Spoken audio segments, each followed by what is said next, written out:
nên lòng vẫn cứ mai chỉ cách mình cũng chẳng thấy mặt. Em đã vừa vì hôm nay cần kề bên tai tựa đầu lên vai, thấy em đang đắm say chắc em chẳng hay đôi mình chưa chia tay.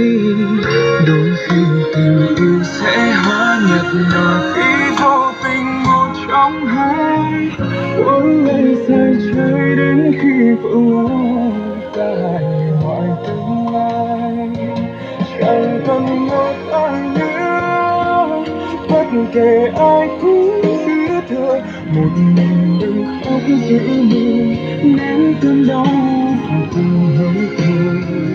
Một người mình chẳng ngần nhớ nhưng lại quay bước trở về, bao giờ mình cũng như em hết thôi tạm nhiều. Sự thật là chỉ mỗi em, chẳng cần một ai nữa, bất kể ai cũng giữ thơ một mình đừng khóc giữa mơ nén cơn đau và từng hơi thở. Một người mình chẳng ngần nhớ nhưng lại quay bước trở về, bao giờ mình không em hết thương thật nhiều.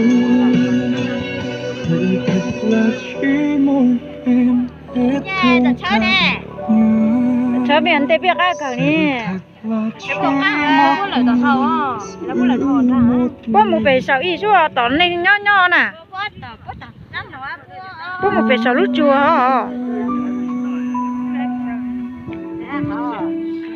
Giờ y bé tua dự hội nghị bé một sáu đi.